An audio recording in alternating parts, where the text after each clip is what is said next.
Everyone. आज का हमारा टॉपिक है oxygen dissociation curve.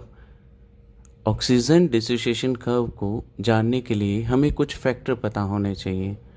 For better understanding oxygen dissociation curve should be divided into three parts, and these three parts are: 1.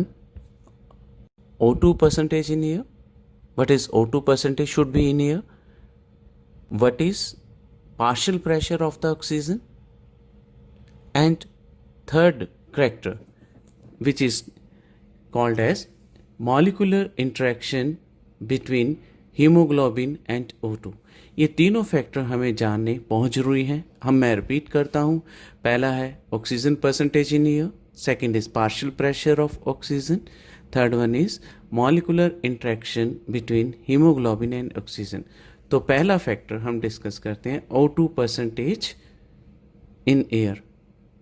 As we already know, O2 is second most abundant gas in the air and its percentage in air is approximately 21%. Now the second factor, we come to the second factor, which is called as partial pressure of the oxygen. What is partial pressure? Individual pressure. It is called as individual pressure among the gas. To calculate this, first we should know what is the partial pressure meaning. क्या आप सभी को पता है partial pressure का meaning क्या है? I am going to repeat it. Partial pressure का मीनिंग होता है इंडिविजुअल प्रेशर गैस का in a mixture of gas, that is called as partial pressure. और इसके लिए फार्मूला क्या है? How it is calculated? It is calculated as follow, that is partial pressure of the gas is equal to total pressure of the gas at sea level, which is 760 mm, multiplied by percentage of the gas in the mixture. तो हमें पता होना चाहिए partial pressure of the gas, that is it is equal to total pressure of the gas at sea level multiplied by the percentage of the gas in the mixture. So here we come to conclude the partial pressure of the oxygen. हमें partial pressure of oxygen का कितना होना चाहिए?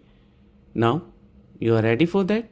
You know that according to formula total pressure of the gas at sea level is 760 mm and percentage of oxygen is 21, which comes 158.4 mm of the mercury. Now this is the right answer. Now the third point we want to know, for the oxygen dissociation curve is molecular structure of hemoglobin या molecular interaction of the hemoglobin also. इसमें हम क्या पढ़ेंगे? इसमें हम ये पढ़ेंगे haemoglobin क्या होता है। हीमोग्लोबिन एक प्रोटीन होता है, it is a conjugated protein, it is designated as HB hemoglobin. Now सबको मैं रिपीट कर रहा हूँ, हीमोग्लोबिन क्या होता है? एक प्रोटीन का मॉलिक्यूल होता है, हमारे RBC में होता है। और ये किस चीज़ का बनता है? हमें ये पता है पॉलीपेप्टाइड मॉलिक्यूल होता है haemoglobin, and it is made up of 2 alpha chain and 2 beta chain, that is alpha 2 और बीटा 2। पॉलीपेप्टाइड्स क्या होती हैं? जो अमाइनो एसिड से बनती हैं। पॉलीपेप्टाइड्स क्या होती हैं? अमाइनो एसिड से बनती हैं। अमाइनो एसिड ज्वाइन करके पॉलीपेप्टाइड्स बनाते हैं, और पॉलीपेप्टाइड्स ज्वाइंस करके क्या बनाते हैं? प्रोटीन्स। अल्फा जो पॉलीपेप्टाइड चेन है वो किस शेप की होती है? It is helical in shape. Alpha polypeptide chain is helical in shape. Helical mean spring like, it is spring like in shape. We know beta polypeptide chain hemoglobin में किस तरह का स्ट्रक्चर होता है? बीटा ग्लोबिन का it is folded sheet like structure. जब हम paper sheet को फोल्ड करते हैं जैपनीज पंखे की तरह, स्कूल्स में बनाते थे जब हम, तो ये उसी तरह का स्ट्रक्चर है। दैट इज़ हीमोग्लोबिन के अंदर कितनी चेन होती हैं पॉलीपेप्टाइड्स की? इनफैक्ट हम ये बोलें हीमोग्लोबिन एक प्रोटीन मॉलिक्यूल है, इसके अंदर 2 अल्फा चेन है, 2 बीटा चेन है, और ये अल्फा एंड बीटा चेन आपस में कंबाइन करके क्या बनाती है, एक हीमोग्लोबिन का स्ट्रक्चर। इसके अलावा भी हीमोग्लोबिन में कुछ होता है, yes. One haemoglobin molecule contain 4 iron atoms in them. मतलब एक हीमोग्लोबिन के अंदर 4 आयरन एटम्स भी होते हैं। और वो 4 आयरन एटम्स किस स्टेट में होते हैं, that one is in ferrous state, lower oxidation state. जो मैंने आपको डायग्राम दिखाया, इसके अंदर क्या है, हीमोग्लोबिन को रेड में करके और आयरन मॉलिक्यूल्स को दिखाया है मैंने, दैट इज 4 आयरन मॉलिक्यूल्स को Fe की फॉर्म में। Now in the next again I want to repeat about the hemoglobin molecule so that you can remember it. One hemoglobin contains how many iron atoms in them? It contains 4 iron atoms in them, and the state of 4 iron atom in them is ferrous. It is lower oxidation state of iron, Fe2 positive. ठीक है, it is called a Fe2. How many molecule of iron atom contained in an hemoglobin is 4. One iron atom in an hemoglobin molecule can join with one molecule of oxygen or 2 atoms of oxygen. एक iron atom कितने molecule of oxygen को join करता है, 2। तो 4 iron atom जो present होते हैं, 4 iron atoms किस में प्रेजेंट होते हैं, वन हीमोग्लोबिन मॉलिक्यूल में, तो कितने से कंबाइन करेंगे, 4 मॉलिक्यूल ऑफ ऑक्सीजन, और ये फार्मूला बन जाता है ऑक्सी हीमोग्लोबिन का। मैं रिपीट कर रहा हूँ, एक हीमोग्लोबिन में 4 आयरन एटम्स, एक आयरन एटम किसको कंबाइन करता है, एक ऑक्सीजन को। तो हेंस हमारे पास क्या आ जाता है, ऑक्सी हीमोग्लोबिन का फार्मूला, वो क्या होगा, Fe4O8 or Hb4O8, and this is the formula of oxyhemoglobin. Oxyhemoglobin कहाँ बनता है हमारी बॉडी में, in the lungs. I am going to repeat, एक हीमोग्लोबिन मॉलिक्यूल 4 आयरन एटम का बना होता है, और एक आयरन एटम 2 ऑक्सीजन एटम्स को या एक मॉलिक्यूल ऑफ ऑक्सीजन को कैरी करता है। इसी के साथ ऑक्सीहीमोग्लोबिन की कंफर्मेशन कंप्लीट हो जाती है। अब हम ऑक्सीजन डिसोसिएशन कर्व्स पे आते हैं। तो अब आप स्लाइड में देखिए, ऑक्सीजन डिसोसिएशन कर्व के लिए कुछ एक ट्रिक्स मैंने दी हैं, how to remember oxygen dissociation curve. Oxygen dissociation curves हम कैसे महसूस कर सकते हैं, कैसे याद कर सकते हैं। हमें मानना चाहिए हीमोग्लोबिन क्या है, एक खाली फुटबॉल की तरह है, as in the slide it is a red hollow ball और फुटबॉल। ओके, और हम प्रेशर को कैसे मान लें, हवा भरने के पंप के लिए, ये हवा भरने वाला एक पंप है, प्रेशर को हम P for pressure, P of pump, और O2 को क्या मान लें, एयर इन द पंप। तो जैसे ही हम इन सभी चीज़ों को कंबाइन करते हैं तो क्या बन जाता है, जैसे हम फुटबॉल में हवा भरते हैं तो हमारे पास अकॉर्डिंग टू डायग्राम तो क्या आ जाता है, सारे डायग्राम्स हम कंप्लीट करते हैं तो एक पंप जिसके अंदर क्या भरी हुई है, ऑक्सीजन भरी हुई है, और वो क्या कर रहा है, हीमोग्लोबिन के अंदर एयर दे रहा है। अब यहाँ पे पंप और हीमोग्लोबिन का रिलेशन आपको शो किया गया है, पंप के अंदर ऑक्सीजन है एंड जो फुटबॉल है वो हीमोग्लोबिन की तरह दिखाई दे रही है। It is okay. नाउ अब हम ऑक्सीजन डिसोसिएशन कर्व को हम डिफरेंट प्रेशर पे चेक करने से पहले एक चीज़ अज्यूम करनी पड़ेगी हमें, कि हमें डिफरेंट प्रेशर के बारे में पता होना चाहिए, and these are some of the standard pressure which is written in your book, कि कितने प्रेशर पे कितने % हीमोग्लोबिन के अंदर ऑक्सीजन आ जाती है। मतलब जब 25 प्रेशर लेते हैं, 25 mm ऑफ मर्क्यूरी लेते हैं प्रेशर, हम और पंप पे सी इन द डायग्राम हम पंप पे क्या रखते हैं, 25 mm का प्रेशर रखते हैं, तो कितनी एयर और ऑक्सीजन हीमोग्लोबिन के अंदर चली जाती है, हीमोग्लोबिन के अंदर लगभग 50% हवा अंदर चली जाती है, और ये हवा नहीं है, ये क्या चीज़ है, ऑक्सीजन है। तो हीमोग्लोबिन 25 mm पे कितने % सैचुरेटेड हो जाता है, 50% सैचुरेटेड हो जाता है, और ये इस वैल्यू को हम क्या बोलते हैं, P50। What is P50? It is written the pressure at which hemoglobin is 50% saturated with oxygen.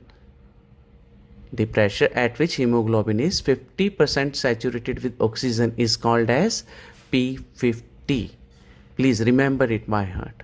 ठीक है, तो नाउ अब हम दूसरा प्रेशर लेते हैं. P40 पे कितने परसेंट पंप या प्रेशर से हवा अंदर जाएगी और ऑक्सीजन अंदर जाएगी हीमोग्लोबिन में, और हीमोग्लोबिन कितना सैचुरेट हो जाएगा. तो हम देखते हैं अगेन, जब हम पंप के ऊपर 40 mm का प्रेशर डालते हैं, मर्क्यूरी का 40 mm मर्क्यूरी का प्रेशर डालते हैं, तो पंप हीमोग्लोबिन के अंदर कितनी हवा भर देता है? Could you remember? It is 70%. मतलब 40 mm पे 70% हवा चली जाती है हीमोग्लोबिन फुटबॉल के रूप में. Now in technical term, at 40 mm pressure hemoglobin is 70% saturated with oxygen.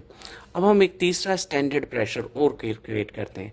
क्यों ना हम हायर प्रेशर यूज़ करें, डायरेक्ट 100 mm फुल कैपेसिटी से यूज़ करके देखते हैं. पंप के ऊपर खूब जोर लगाते हैं कि कितना इसके अंदर प्रेशर जाता है. Please check the diagram also. इस पंप पे हमने कितना प्रेशर रखा? 100 mm ऑफ मर्क्यूरी का. अब देखते हैं कि कितनी ऑक्सीजन इसके अंदर चली जाएगी. Any guess? Okay, it is 95% hemoglobin saturate हो जाता है. जब पंप के ऊपर 100 mm का प्रेशर लगता है तो हीमोग्लोबिन कितने परसेंट सैचुरेटेड हो जाता है? 95%. नाउ अब हम ऑक्सीजन डिसोसिएशन कर्व लेते हैं, ड्रॉ करते हैं oxygen dissociation curve. Please see it carefully. Oxygen dissociation curve को हम जब इसमें ग्राफ में कैलकुलेट करते हैं तो हम ऑक्सीजन डिसोसिएशन कर्व के 2 एक्सिस लेते हैं, vertical axis and horizontal axis. You know vertical axis is y, horizontal axis is x. तो हम vertical axis को y पे फॉर्म में और horizontal axis को x के फॉर्म में लेते हैं, और हमने इनको 10-10 के डिवीजन से डिवाइड कर देते हैं दोनों एक्सिस को. First it is there is division is shown 10, 20, 30, 40, 50, 60, 70, 80, 90 and 100. This is on x axis. Similarly, the divisions are visible on the your screen, which is on y axis. It is also 10, 20, 30, 40, 50, 60, 70, 80, 90 and 100 on y axis also. Okay, now on y axis these numbers are represent percentage saturation of the hemoglobin with oxygen. And x axis पे क्या होता है? ये pressure दे रखा है, हमने Y axis पे लिया है कितने परसेंट सैचुरेशन हो जाता है. जब हम 25 प्रेशर डालते हैं, 25 का प्रेशर कैलकुलेट करते हैं और वाई एक्सिस और एक्स एक्सिस को मिलाते हैं तो हमें पता चलता है, जैसे कि मैंने प्रीवियस स्लाइड में बताया था, हीमोग्लोबिन कितने परसेंट सैचुरेशन हो जाती है? 50% सैचुरेशन हो जाती है. मतलब 25 प्रेशर देने पे हीमोग्लोबिन में 50% ऑक्सीजन आ जाती है. ऐसा ही हम 40% लेते हैं, जैसा कि मैंने पिछले स्लाइड में बताया था आपको. तो कितना इसके अंदर सैचुरेशन हो जाती है?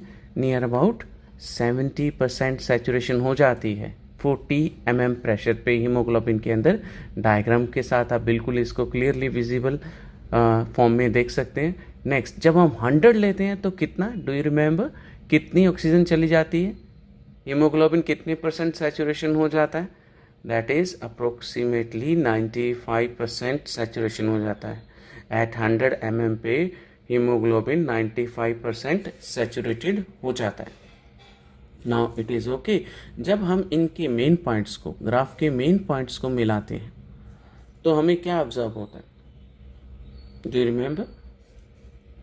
ये मेन पॉइंट्स हैं इनके, मिडिल पॉइंट्स. ग्राफ आपने सभी ने बनाया होगा फ्रॉम 0 टू अपवर्ड.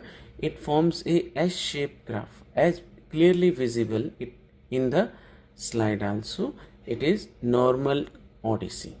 इसको बोलते हैं नॉर्मल ओडिसी में ऑक्सीजन डिसोसिएशन कर्व, और ये एस शेप की होती है.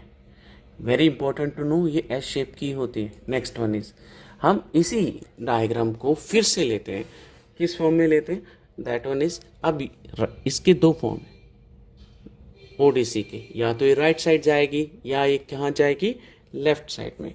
तो सबसे पहले हम राइट साइड में कैलकुलेट करते हैं how the oxygen dissociation curve right side पे कैसे जाएगी। सिमिलरली हमने एक्स एंड वाई एक्सिस पे प्लॉट कर लिया अपना ग्राफ। अब हम देखते हैं कि right side, that is downward side, black colour की हमारे पास कौन सी, normal ODC, and this purple colour की कौन सी है, जब हमारी ओडीसी ऑक्सीजन डिसोसिएशन कर्व नीचे की तरफ झुकती है। जब नीचे की तरफ झुकती है, या इसको कह लो राइट साइड पे झुकती है, तो इसको हम बोलते हैं shift. It is downward shift, shift downwards, black से पर्पल शिफ्ट हो गया है हमारी ODC, and it is called as right shift. अब आपको मैं एक ट्रिक दूंगा इसके लिए, how to remember the right shift. आपके राइट हैंड साइड पे ये शिफ्ट होती है, ओके। नाउ राइट शिफ्ट का मैंने यहाँ पे ऑरेंज कलर कर दिया, right mean it showing Bohr effect. I hope आप सब ने बोहर इफेक्ट तो पढ़ा होगा।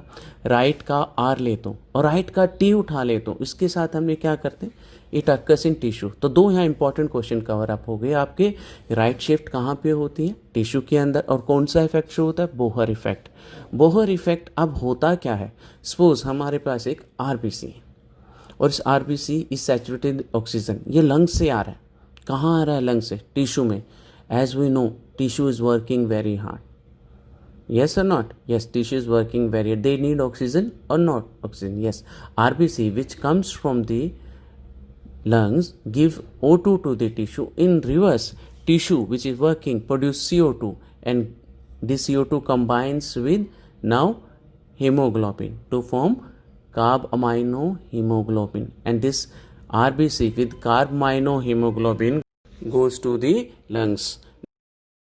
नाउ फैक्टर्स, अब हमें फैक्टर्स पता होने चाहिए जो टिश्यू में प्रेजेंट है, जो डिसोसिएशन कॉज करते हैं O2 की फ्रॉम HB हीमोग्लोबिन से। These are various factor, PCO2, temperature, 2,3 biphosphoglycerate, partial pressure of oxygen, and percentage of hydrogen ion और acidity.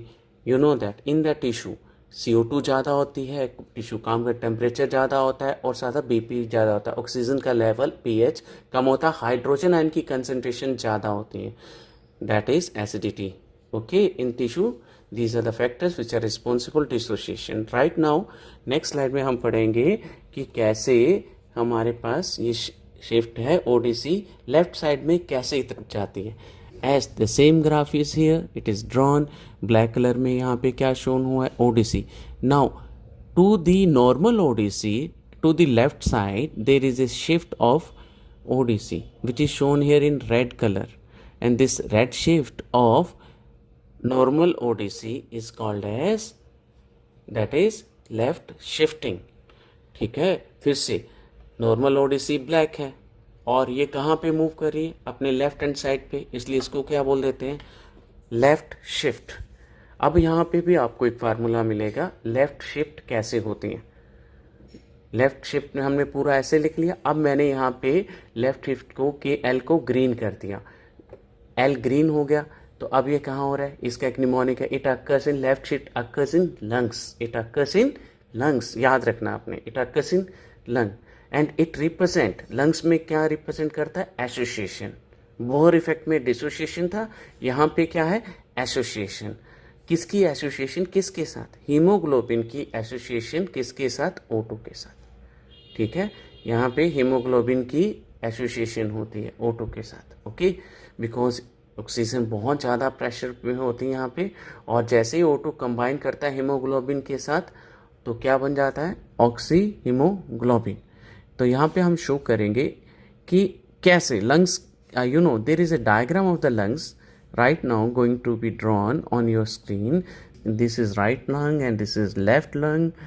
It is drawn in green so that air is green. We have taken, हमने क्या लिया है, air को एक green form में लिया है, तो ऑक्सीजन भी ग्रीन फॉर्म में है। तो मैं आपको अभी ये इतने में ये कलर ड्रॉस हो रहे हैं, आपको थोड़ा सा और समझा दूं।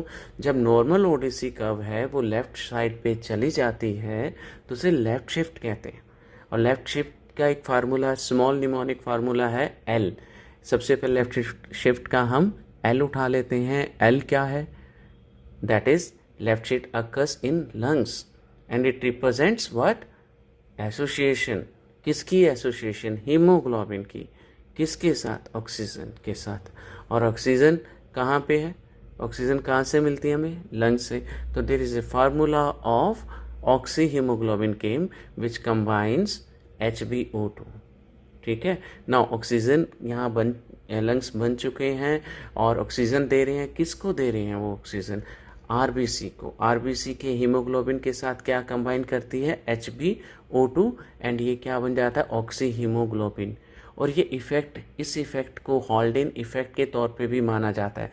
जब ऑक्सीजन मिल जाती है और CO2 बाहर चली जाती है तो इसको हॉल्डेन इफ़ेक्ट भी कहते हैं। अब मैंने लेफ़्ट को नीचे एक और एल बनाया है, ये शाइनिंग ब्लू कलर में।